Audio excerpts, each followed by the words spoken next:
Et ce matin, nous avons décidé de vous parler de la script réalité, les ch'tis à Hollywood, l'île des vérités, les anges de la télé-réalité. Ces programmes font des cartons d'audience, ont envahi le PAF en quelques années et pourtant ce sont souvent des programmes qui énervent, des programmes qui font réagir. Avec nous pour en parler, Thibaut Vallès, bonjour. Bonjour vous êtes Jean-Marc. président de la société de production La Grosse Équipe qui produit entre autres ces fameux anges de la télé-réalité qui ont cartonné sur Énergie avec plus d'1 million de téléspectateurs. Et face à vous, Ludovic Jérôme Gombaud, bonjour, directeur de la rédaction Bonjour Jean-Marc. de Fan 2 et de Star Club. Thibaut, d'abord, on va commencer avec vous. Qu'est-ce que c'est que la script réalité pour les gens qui ne sont pas au fait de ces mots anglo-saxons employés par les gens de télé? Alors on va dire dans un jargon français, ça va être de la série-réalité. Donc c'est ce qu'on voit, c'est-à-dire les ch'tis à Hollywood, les anges de la télé-réalité, l'île des vérités.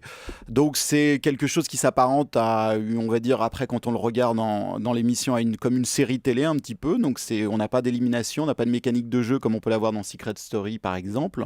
Donc on réunit, on sort un certain nombre de candidats de leur quotidien qu'on met dans un endroit souvent paradisiaque et après ils vivent une aventure avec pour certains des rendez-vous professionnels avec des enjeux professionnels comme dans les anges de la télé-réalité par exemple et d'autres choses et on suit leur vie quotidienne Mais script réalité, ça veut dire que c'est écrit. On n'est pas dans de la télé-réalité qui est censée filmer ce qui se passe comme ça sans savoir ce qui va se passer. Script réalité, ça veut dire qu'on écrit ce qui va se passer? Non, on n'écrit pas ce qui va se passer parce qu'on mélange un petit peu tous les termes. Script réalité, on a dit les émissions de France 2 de scripted reality type Le jour où tout a basculé, on a apparenté ça à de la scripted réalité. Donc au jour d'aujourd'hui, ces programmes-là, c'est pas de la scripted réalité, c'est-à-dire que c'est pas scénarisé, c'est-à-dire que évidemment c'est Les anges de la organisé. télé-réalité, puisque c'est ce qu'on connaît le plus, qui est fait par votre société, La Grosse Équipe, c'est scénarisé? Non, c'est pas scénarisé. C'est écrit? Non, c'est pas écrit. Les dialogues sont écrits? Évidemment que non. Donc en fait, c'est de la télé-réalité. Mais c'est une sorte de télé-réalité différente, c'est-à-dire qu'il n'y a pas d'enjeu, il n'y a pas d'élimination, mais ça reste de la télé-réalité. Pourquoi ça cartonne, Ludovic Jérôme Gombaud? Parce qu'il y a toute une presse qui tape dessus en permanence, qui dit c'est pas bien, c'est naze, quelle horreur. Et puis vous avez les gamins qui sont fascinés par ça. Il suffit de regarder les chiffres d'audience au quotidien, que ce soit sur W9 ou sur Énergie 12, ça cartonne. Pourquoi est-ce qu'ils aiment ça? C'est justement cette ambiguïté qui fait que ces programmes cartonnent. C'est-à-dire que d'un côté, il y a un regard qui est une sorte de regard admiratif pour certains. Ça peut paraître surprenant, mais notamment les plus jeunes, les 14, 18, 20 ans, on va dire, ont un vrai regard admiratif sur ces personnages qui sont quelque part des anonymes outranciers, souvent exagérés, On force avec le une trait. personnalité gonflée. On souligne, surligne, stabilote, etc. 15 fois le trait. Et de l'autre côté, il y a quand même un regard, on provoque un regard assez cynique, assez méchant. Donc c'est doublement intéressant, à la fois parce qu'on peut se détendre, se moquer, et aussi parfois parce que c'est fascinant, tantôt de vacuité, tantôt d'un côté burlesque, d'un côté un peu grotesque. Mais les gamins les admirent, ces gens-là, ou les détestent? Alors en partie, il y a vraiment une catégorie de la jeunesse qui porte un regard admiratif. Par exemple, sur Nabila, on est bien obligé d'en parler. Mais parlons-en, Parce qu'elle incarne justement une sorte de nouveau girl power, une audace incroyable. On peut la juger charmante, on peut la juger outrancière, on peut la juger bébête, on peut dire ce qu'on veut, quoi qu'il arrive. Elle incarne justement une sorte de girl power complètement décomplexée, qui se moque de son manque de culture, qui se moque du fait qu'on puisse justement la railler, peu importe, elle est là et on l'aime. Mais ça veut dire quoi? Ça veut dire que les filles rêvent de ressembler à Nabila aujourd'hui? Alors, les jeunes, les plus jeunes. avec certaines limites, parce que cette ambiguïté, elle existe chez tous les publics. L'ambiguïté on admire cette décomplexion totale et en même temps, on s'en moque. Il y a ce double regard qui d'ailleurs sera, quoi qu'il arrive, très dur à porter pour Nabila ou les autres candidats dans les années qui vont venir, parce que de toute façon, ils seront marqués au fer rouge de ce double regard qui est tantôt admiratif, tantôt cynique. Thibaut Vallès, vous êtes d'accord pour dire qu'on force le trait dans ce type d'émission? C'est-à-dire qu'on prend des gens qui sont presque caricaturaux, c'est un peu ce que dit Ludovic Jérôme Gombaud. Non, on prend des gens qui ont de la personnalité, on prend des gens forcément qui ont un truc en plus, donc un physique en plus, un talent en plus, quelque chose en plus, donc on force pas le trait. Après, c'est évidemment dans le choix que nous, on peut faire, nous, société de production, avec les chaînes, de choisir des personnalités, des vraies personnalités. Qu'est-ce qui fait que vous choisissez une personne? On se demande toujours comment les gens arrivent dans ce type d'émission. Comment se fait le casting? Ça se fait sur quoi? Déjà, vu le nombre de personnes qui postulent à toutes ces émissions, ça veut dire que forcément, ça attire. Donc déjà, c'est la première chose. Après, il faut tout. C'est-à-dire qu'il faut de la personnalité, il faut du physique, il faut du talent, il faut avoir envie de sortir du lot, il faut avoir envie d'être reconnu. Tout ça mélangé. Ça, c'est la plupart des gamins aujourd'hui. Ils rêvent quasiment tous d'être stars. Oui, mais sauf que le chemin le plus court, ça reste la télé-réalité. Mais puisqu'on parlait de Nabila tout à l'heure avec Ludovic Jérôme Gombaud, qu'est-ce qui fait que vous avez choisi Nabila au départ?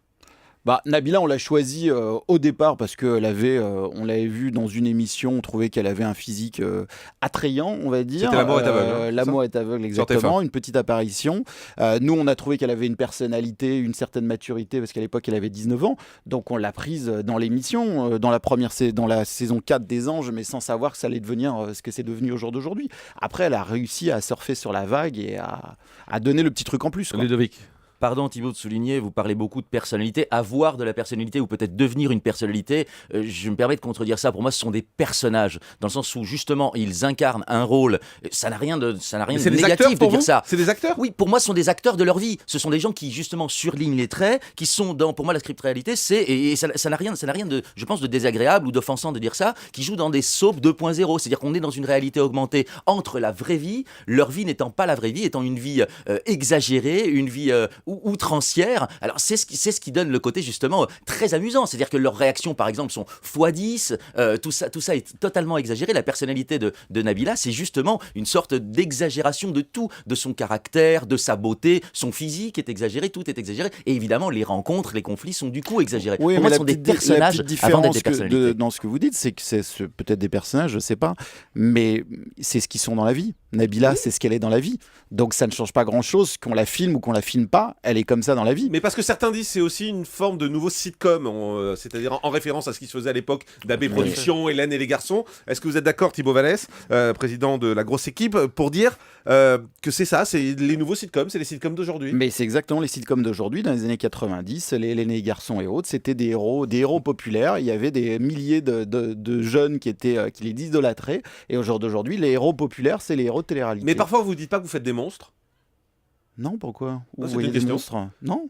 Après, notre travail là-dessus, c'est de les encadrer et de les accompagner un minimum, parce que de passer Parce que de c'est des l'ombre à gens la qui tout à lumière... coup se retrouvent dans la Oui. lumière, c'est des gens qui vont se prendre pour quelqu'un d'autre, qui vont être starifiés, qui vont se retrouver à la une des journaux, avec parfois des descentes aux enfers. On pense à Loana, forcément. Oui, mais on pense à Loana, mais Loana, elle avait manifestement d'autres problèmes bien avant la télé. Donc c'est pas la télé qui a été la source de ces problèmes, elle en avait bien avant. Donc après, hormis Loana, qui? Personne. Voilà. On parle de Loana, mais Loana avait déjà un bagage manifestement un petit peu compliqué. Il y a Fix aussi. Hein. Oui, bon, d'accord. Pas l'oublier. Ouais, Ludovic Jérôme Gombeau, aujourd'hui, vous êtes directeur de la rédaction de Fan 2 et de Star Club. Ouais. Vous mettez en une ces gens-là? Ouais. Ça fait vendre? Non, absolument pas. Enfin, si ça fait vendre, je ne le sais pas. Je pense que ça fait vendre de la presse people. Mais pourquoi vous les mettez pas en une, par exemple? parce que que vous avez, vous, une presse qui s'adresse aux jeunes. Oui, mais comme je le disais à l'instant, nous d'abord, une presse qui s'adresse aux jeunes et particulièrement sous l'angle du divertissement. C'est du divertissement. Ce sont des personnages, ce ne sont pas des personnalités. Nous, on axe sur les personnalités. C'est quoi la différence? J'ai du mal à comprendre. Parce que c'est Thibaut très- Vallès nous dit c'est c'est la très simple. réalité. C'est les gens, ils sont Justement, comme ça dans la vie. la réalité peut faire rire, peut faire fantasmer, Ouais. elle ne fait pas rêver. Une personnalité, Nabila fait une pas rêver. star, mais non, Nabila fait pas rêver. Nabila peut faire rire, Nabila peut faire jubiler certaines adeptes d'un girl power moderne. Elle ne fait pas rêver, elle peut faire fantasmer des mecs, elle peut faire fantasmer des filles qui ont envie de lui ressembler, mais elle ne fait pas rêver au sens où elle ne vend pas du rêve, elle ne vend pas du glamour, elle ne vend pas du spectacle, elle n'a Elle pas vend de une fonds de elle commerce vend et une de success talent, story quand même. elle vend pas Une des... success story quand Mais même. vous Ça avez- ne suffit pas. Sur quoi est construite la Mais vous la- avez la ouvert, success story vous Thibaut avez Vallès. ouvert la presse, vous avez ouvert la presse, Mais les les journaux, les quand magazines elle, mais, People. mais pas que les magazines People. Quand Nabila est partout, quand Nabila défile pour Jean-Paul Gaultier, Ouais. on n'est pas dans l'admiration d'un certain nombre de personnes. Évidemment qu'on est dans l'admiration d'un certain nombre de personnes. Absolument, on parle du rapport des jeunes, en particulier des adolescents. Les adolescents n'ont pas ce rapport. On nous vend un produit, et c'est très bien, un produit qui a un certain glamour, une place dans la société, mais il ne s'agit pas là d'acteurs de la société, du spectacle, du show business, de gens qui vendent soit de la fiction, du film, de la chanson, bref, qui véhiculent Mais du pourquoi il y véhicule. aurait une différence entre vendre une émission de télé-réalité et vendre une fiction? Mais pourquoi ou on vendre voudrait une l'assimiler? chanson? Pourquoi voulez-vous l'assimiler? Vous essayez de la faire passer dans une famille ou dans une classe Non. différente? Je pense que c'est très bien qu'elle incarne son rôle d'idole dans cette catégorie, qui n'est pas du tout une catégorie inférieure, qui est une catégorie à part, comme je le disais, entre la réalité et un spectacle, mais qui n'est pas le même spectacle que Selena Gomez, Katy Perry, Lady Gaga ou autre. Elle est pas dans la même catégorie pour vous. Pour moi, non, mais dans une catégorie qui n'a rien de honteux du tout, Mais c'est c'est simplement ailleurs. pas l'héroïne de la même société du spectacle. Une pause de pub, à tout de suite sur Europe.